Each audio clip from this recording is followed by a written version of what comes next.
我哋係 Startup 素人今日嚟到第6集，係我哋第60啦。咁啊，我哋承接翻上次我哋就係講緊呢個創業新鮮事啦。咁今次咧，我哋想講一樣嘢咧，都幾辛酸嘅，就係一種嘅孤獨感啊。係我哋一人公司啦嚇，咁啊所有嘢都係我哋自己去負責啦。咁其實咧都係幾孤獨嘅喎，又冇老闆又冇同事同行嘅時候咧，其實呢一種感覺係點嘅咧？最慘嗰種孤獨感咧，我覺得係有時去諗一啲嘢嘅時候咧，未必有同隔離好似有位同事咁咧，一齊去商量啦，或者真係覺得咦有啲嘢唔掂，想揾人撐嘅時候咧，咁以往譬如喺工作入邊咧，可能老細會幫你拆散，雖然有啲老細都麻麻地會射翻俾你，咁但係個感覺就係每一樣嘢都係自己去承擔，無論嗰樣嘢正定唔正，好唔好啦。咁我諗之前我哋都講過就係即係因為要同自己交代嗰樣嘢啦。咁所以嗰種孤獨感係冇人去，好似冇人去撐你嗰一個感覺。咁就算可能工作做得好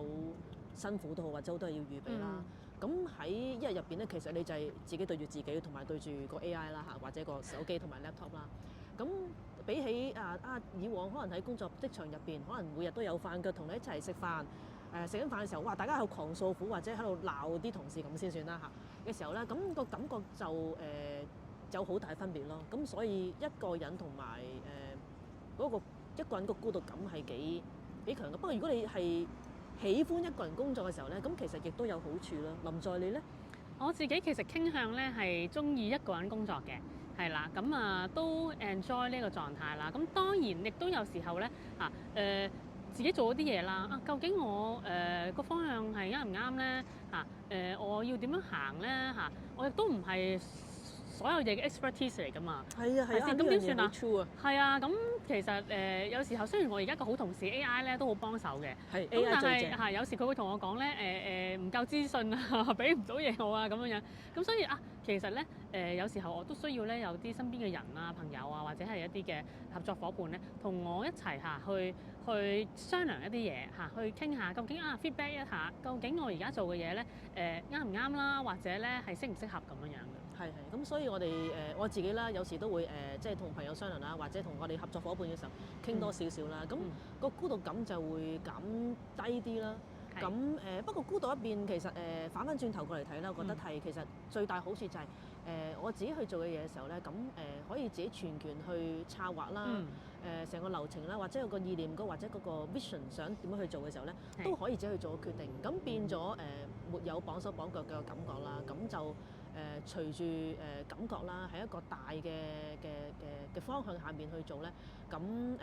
好順好順流嘅感覺。咁同喺翻95嘅工作要喺一個框架下面咧，係完全兩回事咯。完全兩回事啊，都真係係啊。咁我哋另外一個辛酸史咧，可以咧即係講到去呢一個嘅自律性咯喎。係啦，頭先我講到啦，嗱，即係我哋有個孤獨感啦，同時咧我哋因為一人公司嘅時候啦，我哋亦都係冇伙伴喺度嘅，咁所以咧我哋又係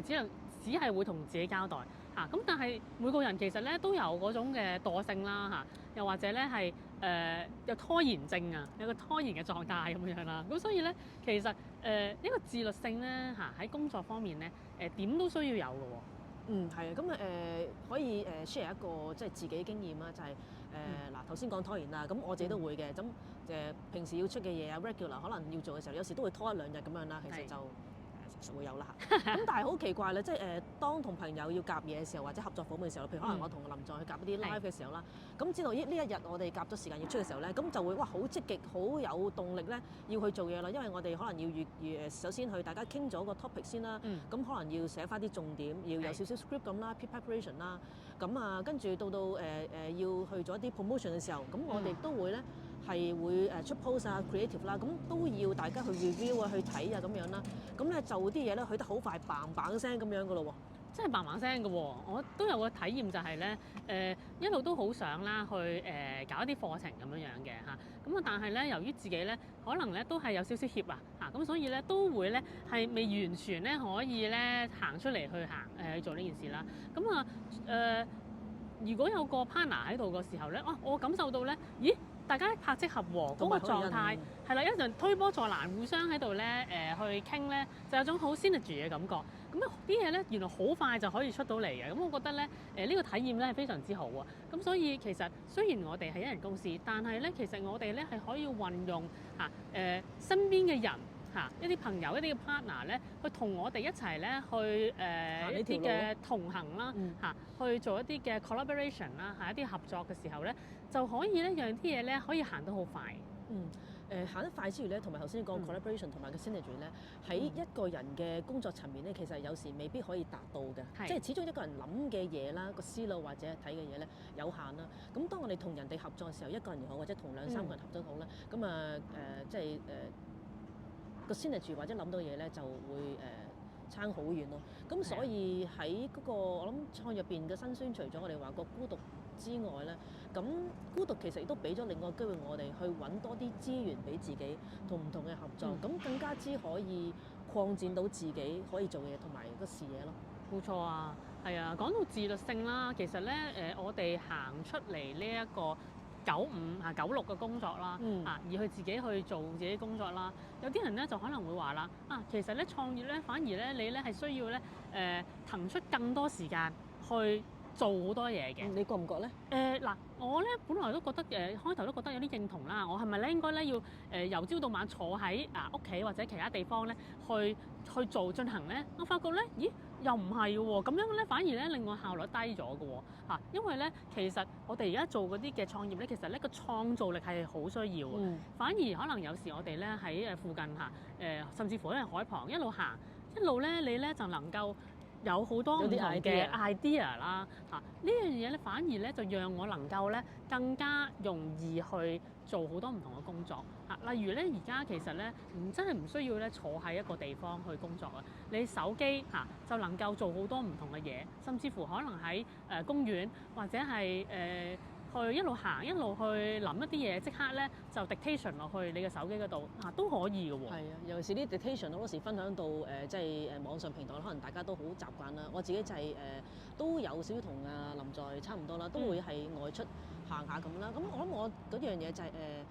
見到嘅嘢事物人都好啦，可能係俾到我一種嘅 inspiration。會比起坐喺一個即係 office 嘅環境入邊咧，會係更加之有感覺同埋感受咁所以嗰種自律性，我頭先我講自律性啊嘛，講自律性入邊咧，其實可能就係滲咗喺一個比較 flexible 嘅工作嘅，或者我叫啦，我而家會當呢一種係一種生活模式去行呢一條創業嘅路咯。咁所以自律得嚟分配到可以去做到自己做嘅嘢咧，咁我覺得已係一個好大嘅得著。冇錯啊，好同意啊，因為其實我哋咧而家呢一種嘅生活模式，我好中意 Ida 咧佢講咧呢一個係一個生活模式。其實咧工作同埋生活咧係混埋一齊啊。係啊，已經係不可或缺㗎啦。係啊，所以但係同時咧當然咧喺呢個職場上面咧混埋一齊咧，你係唔中意㗎喎。好辛苦㗎，我哋要離線㗎嘛，係咪喺職場嘅時候？但係咧如果做自己嘅嘢咧，你又好投入㗎喎，因為你做緊你真係中意嘅嘢嘅時候咧，原來無時無刻可能都係工作緊，無時無刻都係生活緊，冇分別嘅喎。係，同埋呢一種感覺咧，雖然都係有時當然有時趕出貨啦，都會攰啦，但係嗰種攰或者嗰種疲勞咧，比起以往嘅96嘅生活嘅時候咧，係有所不同嘅。係啊，所以我會覺得嗰種自律性咧，唔係一般人所講嗰種喺一個體制下面嗰種自律性咯。非常同意。係啊，咁所以咧呢一種咁嘅生活模式，呢一種嘅工作模式咧，我覺得係對於而家呢個世代或者係而家呢一個嘅時代咧一種全新嘅一種嘅模式嚟嘅啦。係啊，亦都係大家都可以去體驗一下啦。咁即係無論時間長短都好啦，係啦，就係咁啦。咁我哋講咗2集嘅辛酸史啦，係啦。咁我哋大家都做一個短嘅總結啦。好啊，總結一下。好啊，我就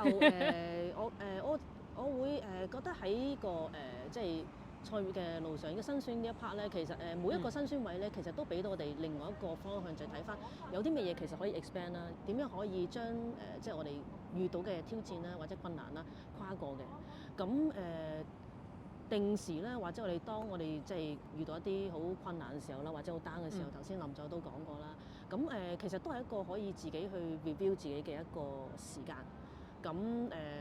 定時作出啲 review 啦，或者有時有啲嘢覺得喂唔行得或者唔 OK 嘅嘢咧，咁我哋咪放低再行咯。咁令到自己可以更加flexible 啲，睇遠啲同埋睇闊啲。係啊，即係我哋一路講嘅時候咧，即係講下，雖然好似辛酸啦，但係咦原來咧有好多嘢咧都係讓我哋滋養到自己嘅，亦都係咧 empower 到自己嘅一啲嘢嚟嘅。咁所以咧其實面對創業之路咧，我哋都係有高有低嘅嚇，唔會因為咧一時嗰種嘅低潮啦，嗰種狀態咧而咁輕易去放棄咯嚇，必然嘅呢一個嘅路嚇，我哋咧自然咧會水到渠成嘅，係啦，咁心口都係仲係有個勇字嘅，有時大啲，有時細啲啦，係啦，咁樣啦。好，咁嗱，我哋辛酸史2集啦，咁差唔多都差唔多係咪？係啊，差唔多啦。咁我哋咧下一集咁有少少預告啦，就講下啦，究竟我哋創業咧，我哋點樣去定位自己係啦？我哋咧要講多少少，再深入少少我哋咧都要咧去 set 一個 positioning 俾自己咁樣嘅。係啦，我哋今日就去到呢度啦，我哋陣間就享受下呢一個咁靚嘅陽光啦。咁我哋下一集再見啦喎。好，拜拜。拜拜。咦？又停咗？唔係啩？咁得意？OK。